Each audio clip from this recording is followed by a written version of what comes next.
Ahora, oráculo del Señor, conviértanse a mí de todo corazón, porque soy compasivo y misericordioso.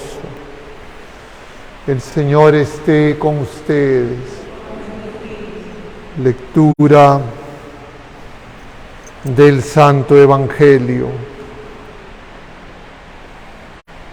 según San Lucas.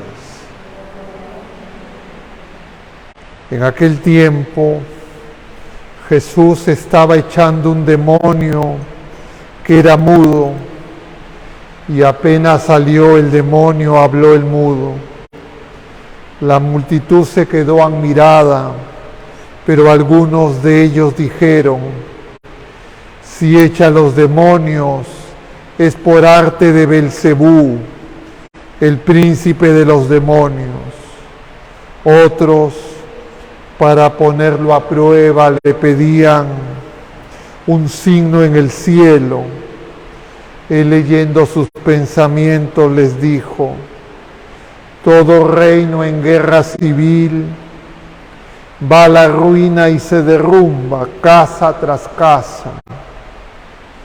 Si también Satanás está en guerra civil, ¿cómo mantendrá su reino?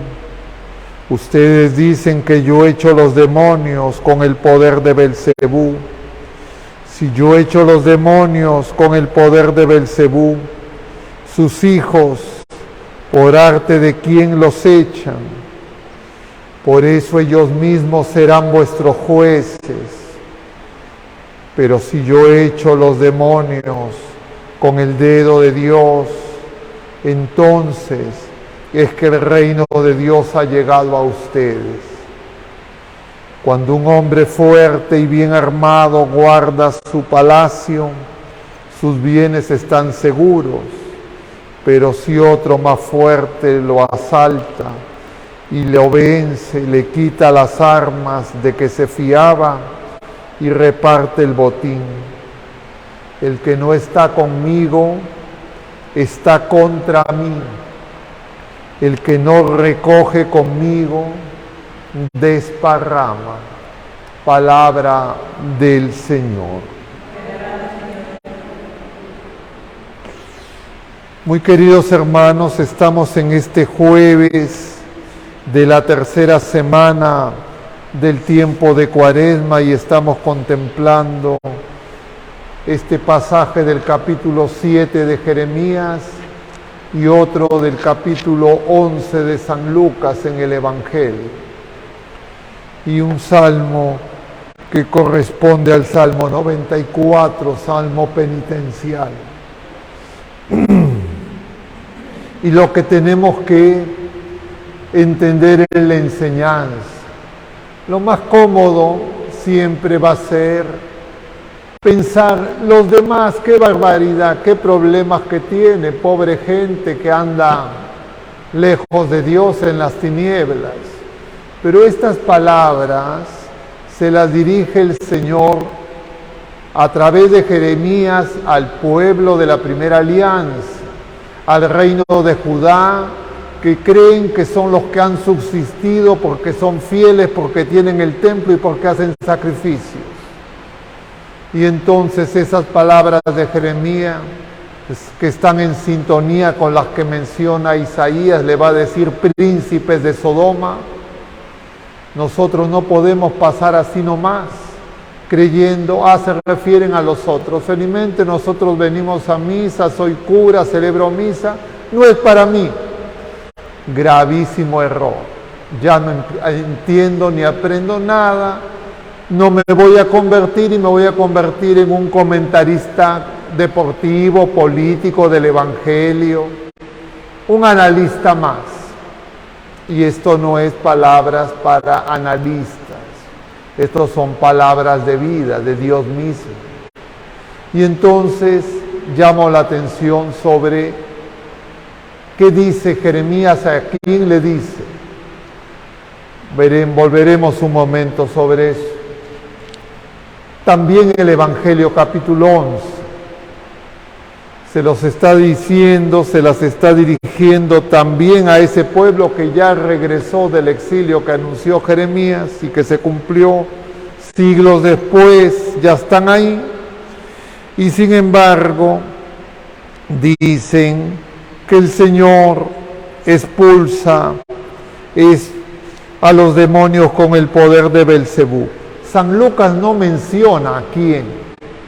San Mateo sí dice, San Marcos también, se refiere a los escribas.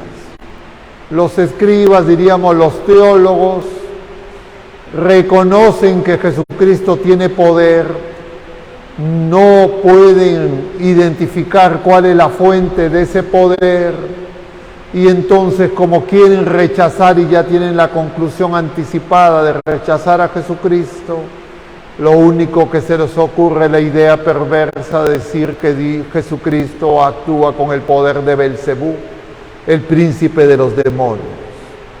Y claro, uno diría, no, pues bueno, entonces eso no es para mí, porque si yo creo en Jesucristo, yo voy a misa, y yo digo que Jesucristo es el Señor.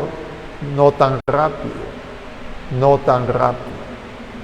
Eso es más, diríamos, más profundo y merece mayor examen.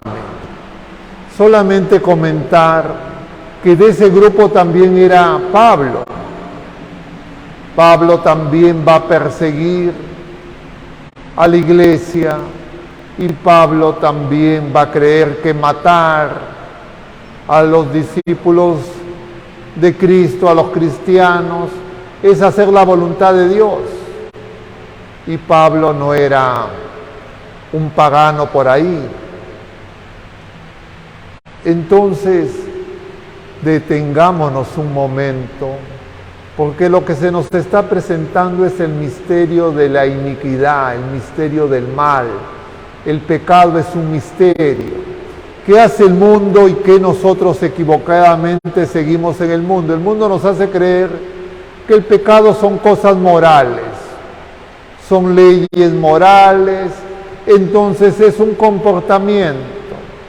Algunos se portan bien, otros se portan mal, entonces hay que corregir a los que se portan mal, si no se quieren corregir tendrán un castigo. Es un asunto moral. Les comentaba, creo ayer, alguien me preguntaba, ir en contra del tráfico en una calle con poca circulación, ¿es pecado? ¿No es pecado? ¿Es pecado mortal? ¿Es pecado venial? Entonces es una mirada legalista, es una mirada de reglamento y pensar, bueno, ¿dónde me sacan tarjeta amarilla? ¿Dónde me sacan tarjeta roja? Y claro, ahí no está el amor de Dios. Esas personas están gravemente engañadas, así sepan, entre comillas, mucha teología. Y esas personas más difícilmente se van a convertir. Hoy el Señor lo dice muy claramente. Todo pecado es rebeldía, hacerle la guerra a Dios. Simultáneamente hacernos la guerra a nosotros mismos y hacer la guerra a otras personas. Pero como yo no quiero aceptar que estoy en guerra contra Dios porque digo que tengo fe, que soy laico, comprometido, que soy clérigo, etcétera, entonces yo me busco mi explicación, como esos escribas de los que habla Mateo en el paralelo de Lucas que estamos escuchando ahora. Entonces el problema está, no, yo sí entiendo todo claro, tengo que explicar lo que está ocurriendo, pero no, yo tengo que cambiar, eso no está en mi esquema. Y si eso no está en mi esquema, ¡ay de mí! Y entonces recordemos que estamos en esta semana preguntándonos si conocemos el don de Dios. Como le decía el Señor a la samaritana, es el despliegue de esa enseñanza y es para que nos demos cuenta que nosotros estamos ciegos y a llegar así a este domingo cuarto, contemplando el pasaje del ciego de nacimiento. Y es que si yo no me doy cuenta que estoy ciego, que no entiendo nada, ni siquiera a mí me entiendo, porque si no, ¿cómo explico yo? ¿Qué explicación me doy para decir simultáneamente, tengo fe y peco? Entonces yo tengo que decir, no, alguna explicación. Es que esta persona me molesta, es que esta cosa me gana, este gusto, esta pasión, estos deseos. Y entonces no entiendo que el problema no es simplemente cultural, no es simplemente psicológico, no es simplemente político, no es simplemente organizativo, no es simplemente legal. El problema es espiritual, el problema es con Dios o contra Dios. Y si no estoy con Dios, estoy con Satanás. Tengo que llegar a darme cuenta que esa es la realidad y que si peco es porque he pactado con Satanás. Puede ser que mi pacto sea aparentemente un pacto, diríamos, muy suelto, muy fofo. Bueno, pacto y despacto y vuelvo así, aquí, allá. Claro, yo todavía quiero estar bien, como se dice, con Dios y con el diablo. No se puede. Quiero hacer compatible el agua y el aceite, no se puede. Y el problema es que nosotros eso lo reconocemos con mucha facilidad en los demás, pero en nosotros con facilidad nos dedicamos a juzgar a los demás y entonces disfrazarnos de ser los fieles, los cumplidores. Y eso es un engaño, es una trampa. Tengo que salir de ahí, me tengo que dar cuenta. Y lo primero es que tengo que reconocer que no soy humilde.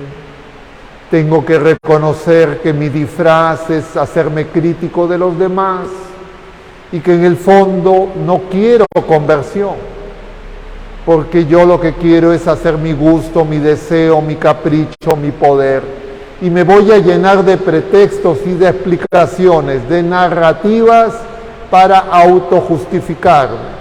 Y voy a buscarme en mi grupito con los que, entre comillas, me autojustifico y hago mi disfraz. Eso el Señor quiere que nos demos cuenta que no es posible. El otro día hablaba con unas personas y les decía por eso, además, que nosotros tenemos una fractura interna, estamos divididos internamente, somos, diríamos, el reino está dividido y entonces nosotros tenemos brechas por todas partes, nuestra inteligencia, nuestra voluntad, nuestras pasiones, nuestros proyectos. Y les decía a las personas, expresión de eso son múltiples cosas. Una de ellas es que yo digo, voy a hacer tal cosa y no la cumplo. Y entonces alguien me decía, un momentito, no estoy de acuerdo. Yo le preguntaba, ¿y en qué no está usted de acuerdo? Es que no necesariamente es así, me decía. Pero dígame usted, ¿a qué le llama no necesariamente? O sea, usted acepta esta otra opción, que sí se puede. Y empezaba a molestarse, no me llegaba a decir que yo era un intolerante. Pero si no descubrimos el problema del mal y cómo actúa en nosotros, entonces vamos a creer que con el Señor podemos estar, a veces sí, a veces no. No se puede. Y hoy el Señor nos lo dice. Si no estoy con Él, estoy contra Él. El problema es que yo creo que Él me quita cosas. Me quita libertad, me quita las cosas que me gustan, me quita las cosas que yo quiero hacer, mis planes. Porque yo creo que yo sé más que Él. Y que mis planes, mis proyectos, lo que me gusta es mejor que lo que Él me dice. Y tengo que reconocer eso. Tengo que aceptar, Señor, Estoy más gravemente enfermo de lo que creía, esto no es una gripe, esto no es un problema pasajero, esta es una enfermedad mortal. Solo tú me puedes sanar, porque he vivido engañado, no, que son síntomas que aparecen, como la gente en el invierno se resfría, en el verano que me alergia. No es así, hermanos. Tan grave es que Dios mismo viene, tan grave es que manso y humilde aceptó ir a la cruz. Y claro, nosotros no queremos esa medicina. Y una manera de anticiparnos en nuestra rebeldía es, como dice la gente comúnmente, buscarle 3 pies al gato.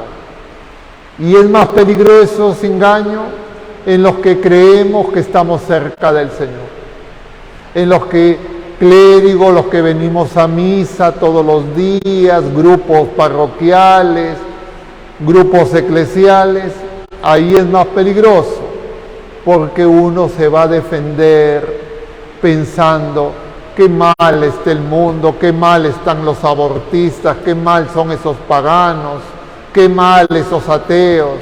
Efectivamente están mal, pero nosotros que deberíamos de ser luz, estamos en la misma tiniebla, y entonces hacemos coloquios de las tinieblas, coloquios de la mentira, y a ver quién se equivoca más y quién se equivoca menos. Y eso, claro, es fácil de reconocerlo en los diletantes de la política, de la filosofía, de la moral. El Señor no es uno de esos, el Señor es Dios en persona. Ante Él tenemos que mostrarle la herida y decirle: Señor, quiero nacer de nuevo, quiero empezar de nuevo. Todo tiene que ser hecho de nuevo, viendo todas estas consecuencias del pecado, que son los problemas que observamos en el mundo, los que los medios de comunicación nos presentan en las distintas esferas: política, económica, social, climatológica, bélica, eclesial, lo que fuera. Cada vez que hay mal, cada vez que hay división, cada vez que hay confusión, cada vez que hay destrucción, cada vez que hay muerte, eso me está diciendo: Señor, nos hemos alejado de ti, hemos pecado contra ti. Eso es lo que va a hacer Jeremías. Jeremías le va a decir a ese pueblo de la primera alianza, a sus príncipes, le va a decir con toda claridad: ustedes se han apartado de Dios, ustedes y todo el pueblo tiene que ir al exilio, no quieren aceptar. El templo va a ser destrozado, destruido, no quieren aceptar. Y entonces lo único que les queda es decir: Jeremías está mal, busquemos a otro que nos diga algo diferente. Y entonces Jeremías de alguna manera es figura de Cristo, el profeta célibe, rechazado por su pueblo. Jesucristo viene a nosotros. Nosotros tenemos que suplicarle que no lo rechacemos.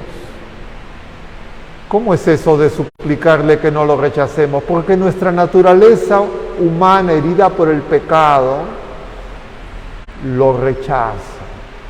Y la única manera que no lo rechace es aceptando su amor misericordioso, que nos tiene que purificar. Y tengo que aceptar la purificación, porque si quiero buscar un médico, que todo lo que me indique sean golosinas, heladitos, postres, y no me dé algunas medicinas amargas que no me gusten, algunas cosas y procedimientos que me parecen muy exigentes.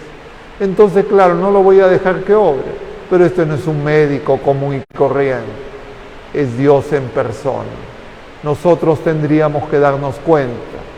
Y uno puede decir: pero si yo lo sé, entonces vivamos en consecuencia y sigamos al Señor, con la certeza de que si estamos unidos a Cristo, No vamos a pactar con el pecado.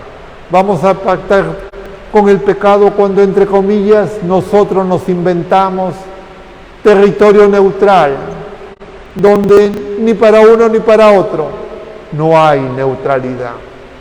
O es el Señor o es el enemigo de Dios y del hombre que viene a destruirnos, a engañarnos y a mentirnos. Digamos al Señor cuál es nuestra elección, y si lo elegimos a Él, con temor pidamos que nos dé la fortaleza para no traicionarlo, para no abandonarlo, sino para seguirlo. Y eso solo podemos hacer si es que ese amor de Dios, ese don que el Señor nos da, que es Dios mismo, el Hijo y el Espíritu Santo, nos renueven totalmente. No basta una pintadita, no basta un retoque, tenemos que nacer de nuevo. Y para eso tenemos que morir al pecado, morir a nuestras rebeldías y morir a nuestra soberbia. Y el Señor nos levantará hasta el día en que nos llame en la última llamada. Que así sea.